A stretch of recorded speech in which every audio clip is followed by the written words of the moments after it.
Hello, hello mga ka-farming! Welcome to Antonio Di Charlie Farm.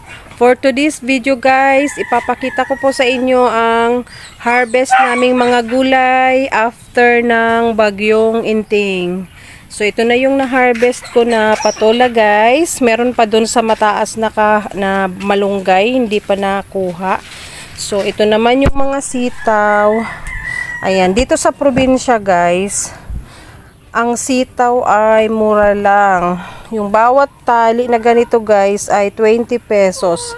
Samantalang kung ito ay nasa Manila, ito ay aabot na ng 80. Kasi ang 20 pesos doon ilang piraso lang.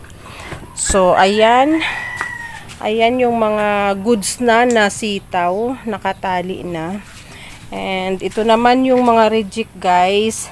Reject para sa inahing baboy or sa kambing. So, ito yung pinipilian guys. And ayan, hindi pa napilian.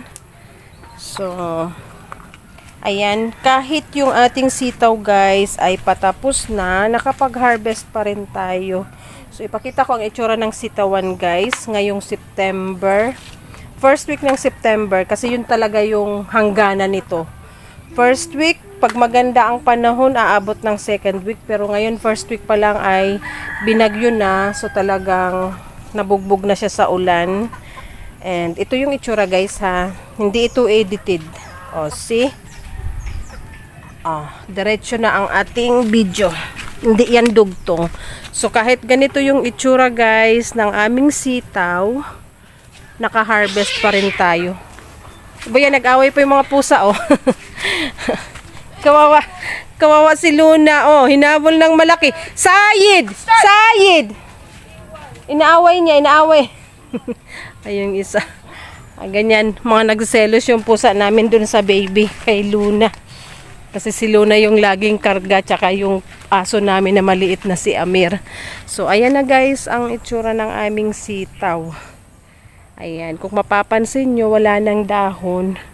Pero meron pang paisa-isang nagbubunga. And meron ka pang makikitang mga green sa tuktok. Ibig sabihin, mamumulaklak pa siya. Pero, ang daming pero Pero yung yung ilalim guys, pinapastulan na namin ng kambing. Ayan, dito sa kabilang side guys, oh. Yung wala nang makuhang bunga, nagpastol na ng kambing guys para yung damo ay mapakinabangan. Buti na lang dito sa side na to guys, hindi binaha. Mas medyo mataas dito kaysa dun sa kabila na may mga sili.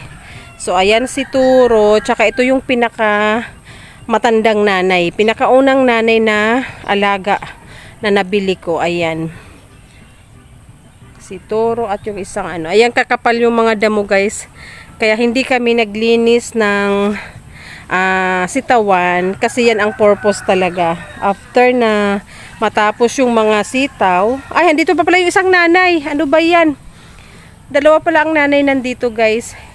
Yung dalawang nanay na yan, magnanay yan. Ayun yung light color, yung may puti, siya yung matanda, anak niya ito na nanay na rin. Ito si Toro, anak to nung isa pang nanay na namatay, nagkasakit. So, hindi sila magkakamag-anak.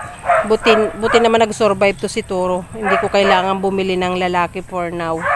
So, ito magnanay na parehong buntis at meron na siyang anak na dalawa. So, pang-tatlo